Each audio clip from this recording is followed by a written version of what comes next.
খাওয়াটা কিন্তু যেমন ভাগ্যের তেমন আনন্দেরও। যেহেতু আমরা একবেলাই ভাত খাই, তাই এই সময়টা আমাদের অনেক আনন্দের। আনন্দের সময়টাকে আরো মধুময় করার জন্য আমার যত চেষ্টা। কিভাবে কি রান্না করেছি সবকিছুই আপনাদের সাথে শেয়ার করব একটু পরে। নমস্কার, আমি স্বপ্না। দেশ এবং দেশের বাইরে যে যেখান থেকে ভিডিওটি দেখছেন, আপনাদের সবাইকে অনেক অনেক শুভেচ্ছা। স্বপ্নাস ব্লগে সবার আমন্ত্রণ। রুই মাছের পিসগুলো পরিষ্কার করে ধুয়ে সামান্য লবণ, হলুদ, গুঁড়ো মরিচ আর একটু সরিষার তেল দিয়ে ভালো করে মাখিয়ে ঢেকে রাখবো। ততক্ষণে অন্য কাজগুলি সেরে নিয়ে তারপরে মাছের পিসগুলো লাল লাল করে ভেজে নেব। এখানে নিয়েছি পাতলা করে 3 পিস আদা, বড় সাইজের 3টা পেঁয়াজ আর ছোট সাইজের একটা রসুন। সব মিলিয়ে গরম তেলে ছেড়ে দিলাম, লাল লাল করে ভেজে নেব। প্রতিদিনের মতো নতুন একটি পর্ব সাজানোর প্রয়াস করছি আমাদের ঘরোয়া রান্নাবান্না, খাওয়া দাওয়া, এইসব বাস্তব চিত্রগুলি নিয়ে। আশা করছি আপনাদের সবার ভালো লাগবে। তাই অনুরোধ রইল পর্বটি প্রথম থেকে শেষ পর্যন্ত দেখুন। আপনি যদি এই প্রথম আমাদের ভিডিওটি দেখে থাকেন, সম্পূর্ণ পর্বটি দেখার পর যদি একটু ভালো লাগে, আমার অনুরোধ রইল চ্যানেলটি সাবস্ক্রাইব করে আপনার মূল্যবান মন্তব্যটি লিখে জানাবেন। ফেসবুক থেকে ভিডিওটি দেখে থাকলে পেজটি ফলো, লাইক, শেয়ার করে আপনার মূল্যবান মন্তব্যটি লিখে জানাবেন। যে কোনো গঠনমূলক মন্তব্য করতে পারেন, কোনো সমস্যা নেই। আমি আপনাদের সকল মন্তব্যের উত্তর দেব। কয়েকটা কাঁচামরিচও দিয়ে দিলাম। সব মিলিয়ে লাল লাল করে ভেজে উঠিয়ে নিলাম। 1 চা চামচ জিরা, 2টা এলাচ আর ছোট 2-3 টুকরো দারুচিনি অল্প তেলে খুব সুন্দর মতো ভেজে নিয়েছি, উঠিয়ে নিলাম। সব মিলিয়ে একত্রে পাটায় মিহি করে বেটে নেব। মাছ ভাজার জন্য কড়াইতে সরিষার তেল দিলাম। তেল গরম হলে একটু ছড়িয়ে দিয়েছি। এখন মাখানো মাছগুলি একে একে দিয়ে দেব। উল্টে পাল্টে লাল লাল করে ভেজে নেব।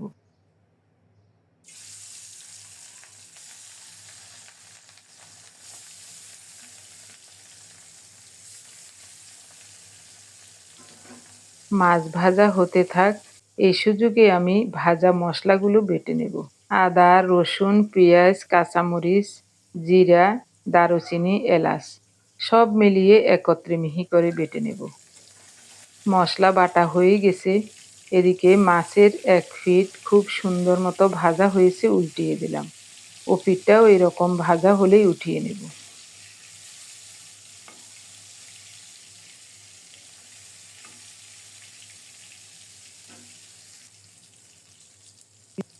মাছের পিসগুলো খুব সুন্দর মতো ভাজা হয়ে গেছে, উঠিয়ে নিচ্ছি।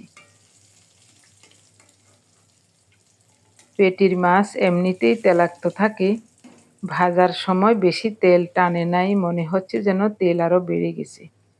ওই তেলেই গোটা জিরা ফোড়নে দেব।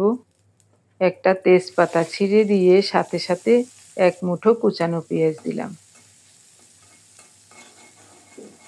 পেঁয়াজটাকে বাদামি করে ভেজে নেব। স্বাদ মতো লবণ, 1/2 চা চামচ হলুদ গুঁড়ো, 1/2 চা চামচের কম গুঁড়ো মরিচ দিয়েছি। মশলাগুলো যেন পুড়ে না যায় তার জন্য চুলার তাপটা একেবারেই কমিয়ে রেখেছি। কিছুক্ষণ নেড়ে চেড়ে এখন পাটা ধোয়া জলটা দিয়ে দিলাম। এবার অল্প কিছুক্ষণ কষিয়ে নেব। এরপরেই দেব টক দই। এখানে 4 চা চামচ পরিমাণ টক দই নিয়েছি। টক দইটা ভালো করে ফেটিয়ে নেব, যেন চাকা চাকা না থাকে। আমার নিজের তৈরি টক দই।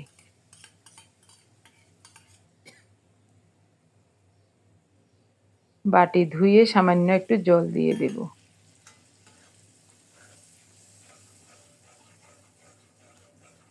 এবার অল্প তাপে মশলাটাকে মনের মতো করে কষিয়ে নেব।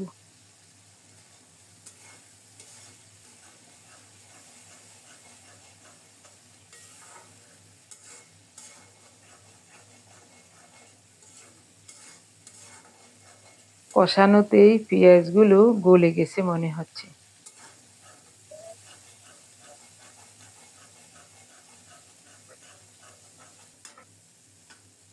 মশলা থেকে খুব সুন্দর মতো তেল ছেড়ে দিয়েছে। এখন দিয়ে দেব বাটা মশলা। বাটা মশলা আগেই সুন্দর মতো ভেজে নিয়েছিলাম, এখন ভাজতে হবে না। প্রথমে অল্প করে ফোটানো জল দিয়ে মশলাটা নেড়েচেড়ে মিশিয়ে দেব, তারপরে পরিমাণ মতো ফোটানো গরম জল দেব।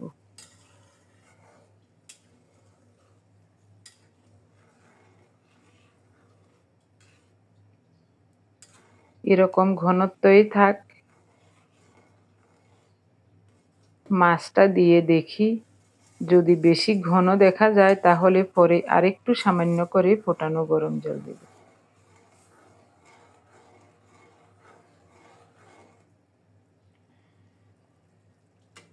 গরম তরকারিতে গরম জলই বেশি মানায়, গরম তরকারিতে ঠান্ডা জল মানায় না। খুব সুন্দর মতো ঝোলটা টকবক করে ফুটে উঠলে ভাজা মাছগুলো দিয়ে দিলাম। ভাজা মাছ রেখেছিলাম প্লেটে, ওই প্লেটে সামান্য একটু তেলও লেগেছিল, তাই ওই প্লেটটা ধুয়ে আরও একটু জল দিয়েছি। এখন ঘনত্বটা ঠিক আছে এবং 2-3 মিনিট ঢাকা দিয়ে রান্না করেছিলাম। এরই মধ্যে রেডি হয়ে গেল চমৎকার স্বাদের রুই মাছের কালিয়া। চুলাটা অফ করে দিয়েছি। দেখতে যে কি সুন্দর লাগছে।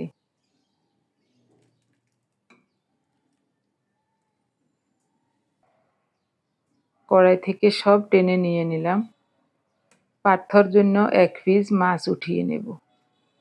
ওর জন্য 2 মুঠো চালের ভাত রান্না করেছিলাম, এক তরকারি দিয়ে ওর খাওয়া হয়ে যাবে। বাকি রান্না বান্না পরে করব। আমাদের খাওয়া হবে 4টা-5টার দিকে, তাই তখনই রান্না করব। গরম গরম ভাত খেতে খুব ভালো লাগে আমার কাছে। ঘরে থাকা মশলায় ঘরোয়া রান্না। একই রান্না দিনের আলোতে দেখতে একরকম লাগছে, আর লাইটের আলোতে দেখতে আরেক রকম লাগছে। এটা হলো দিনের আলো। কোন আলোতে রান্নাটা দেখতে বেশি ভালো লাগছে অবশ্যই কমেন্টে জানাতে ভুলবেন না। এরই মধ্যে অনেক অনেক সময় পার হয়ে গেছে, এখন দিনের 12টা বাজে। আমি ছাদে আসলাম ধোয়া কাপড়গুলো মেলে দিতে। যাওয়ার সময় পূজার জন্য ফুল তুলসী নিয়ে যাব। দিনের আলো আর মুক্ত হাওয়া কি যে ভালো লাগে ছাদে আসলে। আসারও সুযোগ পাই না। কোনো কিছু রোদ্রে দিলে বা ভিজা কাপড়গুলো মেলতে যখন ছাদে আসি, তখন আমার কাছে যে কি ভালো লাগে, এখান থেকে যেতে ইচ্ছা করে না। কত সুন্দর নয়নতারা ফুল ফুটে আছে। এখান থেকে কয়েকটা ফুল নিয়ে যাব।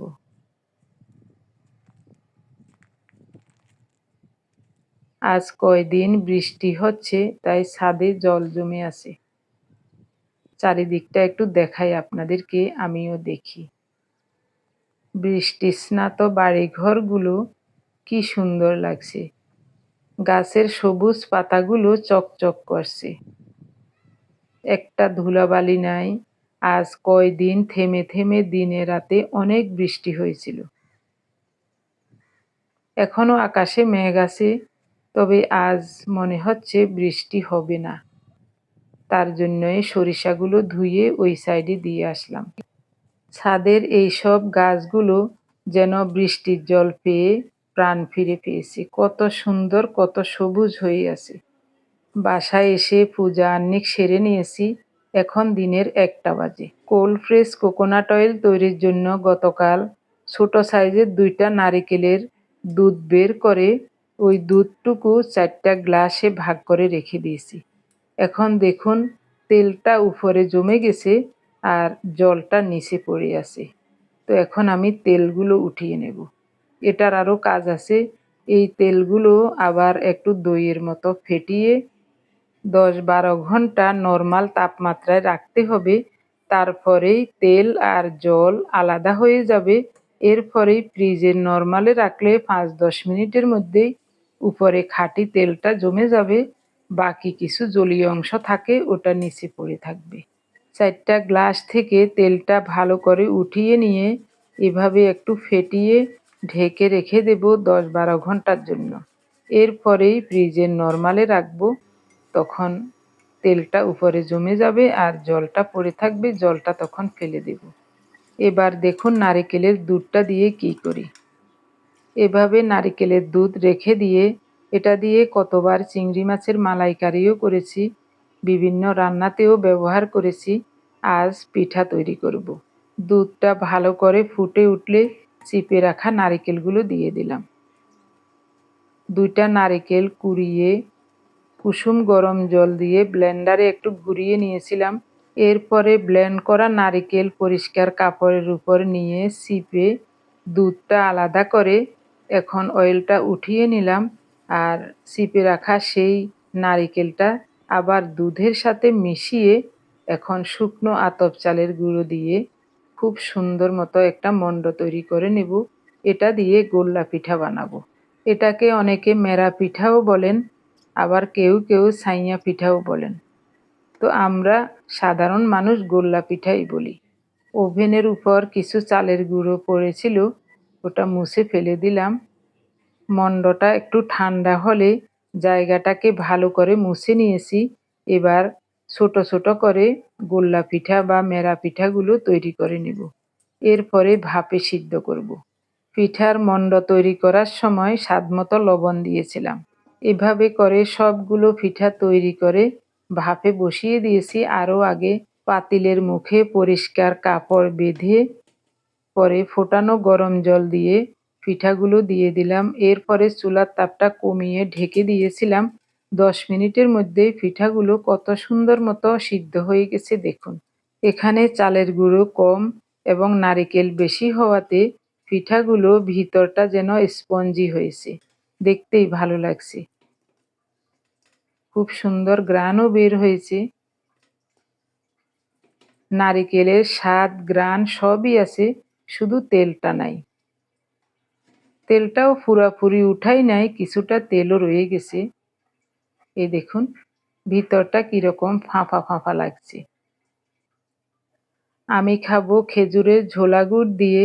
এই পিঠা ঝোলা গুড় দিয়ে খেতে বেশি ভালো লাগে। ওনাকে গুড় দেব না। রুই মাছের কালিয়া রান্না করেছি, ওখান থেকে একটু মাখো মাখো গ্রেভি দেব, ওটা দিয়ে খেতেই ভালো লাগবে। এই পিঠা শুধু শুধুও খেতে ভালো লাগবে, কি যে ভালো লাগছে।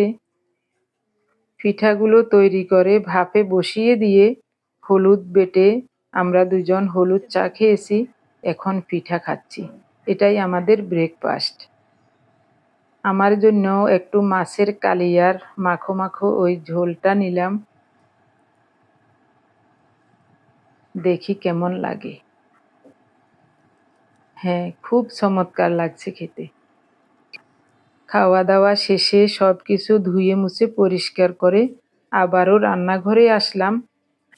ভেন্ডি দিয়ে নিরামিষ একটা তরকারি রান্না করব। এই রান্নাটা যে কি চমৎকার হয় দেখুন আমি কিভাবে রান্না করি।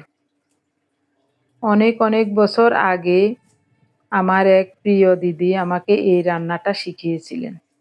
আমরা পাশাপাশি ভাড়া থাকতাম তখন শাহজাহানপুরে রেলওয়ে কলোনিতে।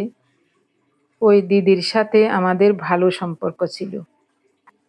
একদিন ওনার রান্নার সময় চুলার ধারে বসে বসে ওনার সাথে গল্প করছিলাম, তখন উনি এই রান্নাটা করছেন। সেদিন উনি রান্নাটা করেছিলেন শুধু পটল দিয়ে, আজ আমি ঢেঁড়স দিয়ে করছি। একটা পটল দিচ্ছি শুধু পার্থর জন্য। বেটে নিচ্ছি সরিষা, পোস্ত, বাদাম, কাঁচামরিচ, সাথে একটু লবণ। 1 চা চামচ কালো সরিষা, 1 চা চামচ সাদা সরিষা, 1 চা চামচের কম পোস্ত দিয়েছি। সব কিছু পরিমাণে একেবারেই কম দিয়েছি, কারণ রান্নাটা অল্প করেই করব। শুধু আমাদের 3 জনের এক বেলার খাওয়া। পার্থ ঢেঁড়স খাবে না, তার জন্য একটা পটল দিয়েছি। ডিপ ফ্রিজ থেকে একটা টমেটো এনে ধুয়ে রেখেছি, এটা এখন একটু ছেঁচে গুঁড়ো করে নেব। তাহলে গ্রেট করার বা কাটার আর ঝামেলা থাকলো না। খুব সুন্দর মতো গুঁড়ো হয়ে গেল মুহূর্তেই। উঠিয়ে নিচ্ছি, পাটা ধুয়ে জলটাও উঠিয়ে নেব। সুইটির মা দিদির ওই দিন রান্নাটা দেখে আমার কাছে যে কি ভালো লেগেছে। পরের দিনই আমি পটল দিয়ে ওই রান্নাটা করেছি। তখন রুমারিয়ার বিয়ে হয় নাই, তো আমরা সবাই মিলে ওই রান্নাটা খুব মজা করে খেয়েছিলাম। পরে সুইটির মা দিদি বলেছিলেন, দিদি এই রান্নাটা ভেন্ডি দিয়েও করতে পারবেন, এভাবে করে ভেন্ডি দিয়ে করবেন, খুব ভালো লাগবে। তারপর থেকে অনেকবার এই রান্নাটা করে খেয়েছি, খুবই চমৎকার লেগেছে। তাই আজ ভাবলাম রান্নাটা আপনাদের সাথে শেয়ার করব। কিন্তু দুর্ভাগ্যবশত আমার মোবাইলটা একটু সমস্যা করছে, মাঝে মাঝে ভিডিও হচ্ছে, মাঝে মাঝে আটকে যাচ্ছে। তার জন্য ভিডিওটা ভালোভাবে ধারণ করতে পারিনি। লবণ হলুদ মাখিয়ে ভেন্ডি আর পটল ভালো করে ভেজে নিয়েছি।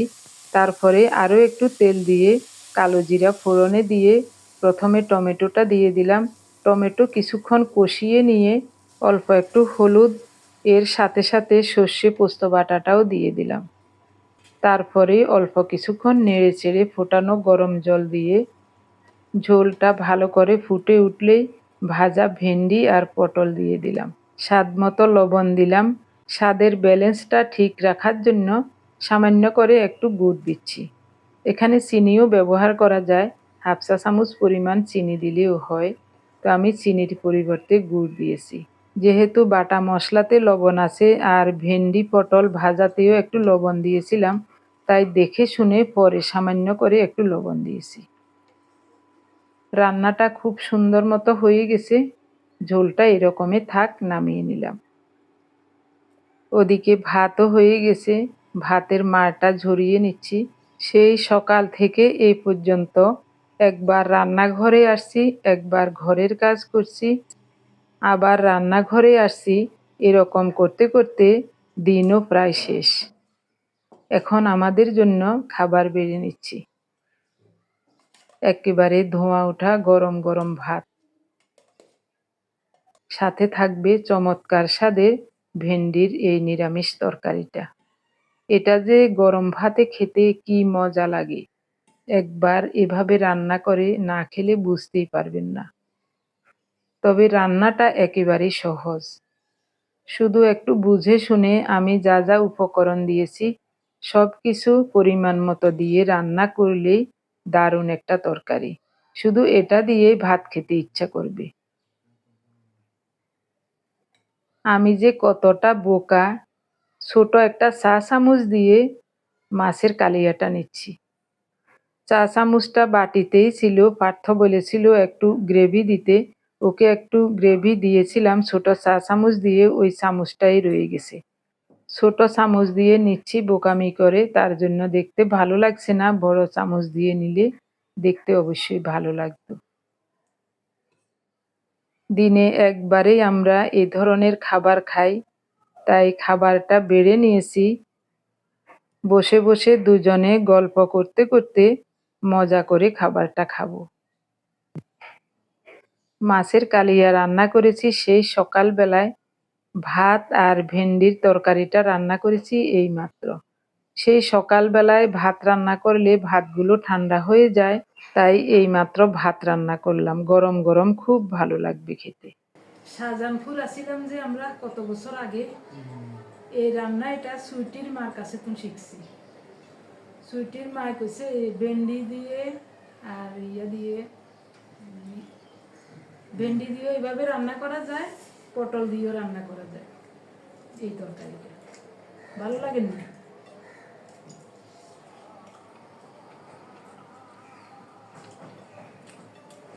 আমি তো পৌঁছে আছি।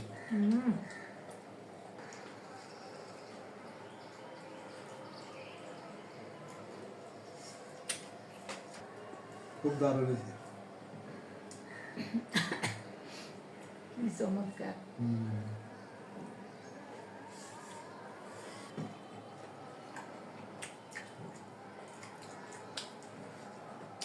ভেন্ডি আরো ছোট করে দিই। নিরামিষের দিনে এভাবে ভেন্ডি রান্না করলে শুধু একটা তরকারি হলে যথেষ্ট, আর কিছু লাগবে না।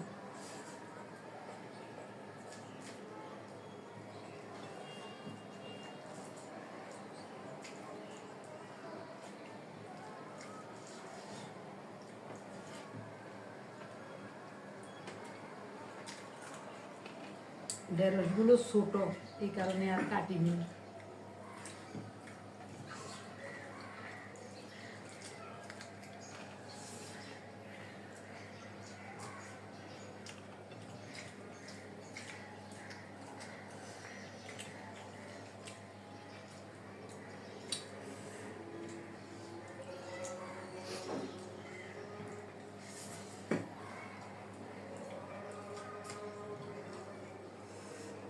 পৌনে 5টা বাজে।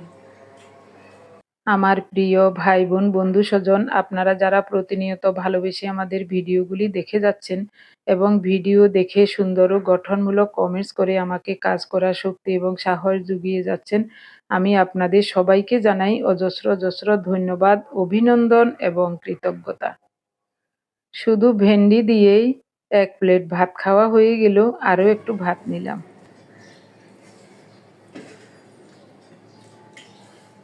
দারুণ হুম? দারুণ হয়েছে।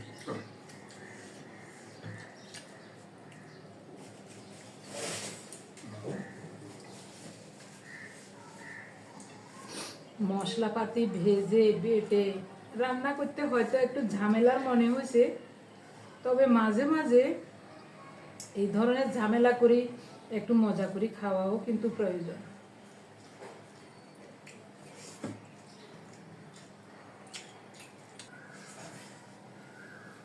ভাতও গরম, এই তরকারিটা অবশ্য ঠান্ডা হয়ে গেছে, ওইটা গরম। এটা ঠান্ডা হইলেও অনেক দারুণ লাগে। অনেক বছর আগে আমার বাবার যখন ডায়াবেটিস ধরা পড়েছিল, ডাক্তার বলেছিলেন 1 বেলা ভাত খেতে আর 2 বেলা রুটি খেতে। তখন আমার বাবা শুধু দুপুরে 1 বেলা ভাত খেতেন, আগে তো 3 বেলাই ভাত খাওয়া হতো। সকালে স্কুলে যাওয়ার আগে গরম গরম ভাত, স্কুল থেকে এসেও ভাত, আবার রাতেও গরম গরম ভাত খাওয়া হতো। তো বাবা বলতেন, দুপুরের খাবারটা আমার কাছে মধুর মতো লাগে। সেই রকমই আমার বলতে ইচ্ছা করছে, আমরাও তো ইচ্ছা করেই 1 বেলাতে ভাত খাচ্ছি, এই খাবারটা আমাদের কাছে মধুর মতো লাগে। তবে এই কথাগুলো শুনে আপনাদের কাছে হয়তোবা খারাপও লাগতে পারে যে হয়তো আমরা ইচ্ছা করে খাই না বা ক্ষুধায় কষ্ট করি বা খাবার দেখলে খেতে খুব ইচ্ছা করে। আসলে কিন্তু মোটেই না। শুধু দুপুরে 1 বেলা যখনই খাবার খাই, খেতে বসলে তখনই খেতে ভালো লাগে আর তৃপ্তিমতো খেতেও পারি। এর আগে সকাল বেলায় বা রাতের বেলায় এভাবে ভাত খেতে পারি না এখন। ইচ্ছাও করে না, আর খেলেও অস্বস্তি লাগে। কোনো প্রকারেই ভালো লাগে না। আর একটা ভালো দিক হলো আমাদের ক্ষুধাই লাগে না। ক্ষুধাকে জয় করে নিয়েছি আরো 6 বছর আগে। যখনই আমরা খাবার খাই না তখন ফ্যাট বার্ন হয়ে আমাদের শক্তি উৎপাদন হয়। সবাই ভালো থাকুন, দেখা হবে আগামী পর্বে।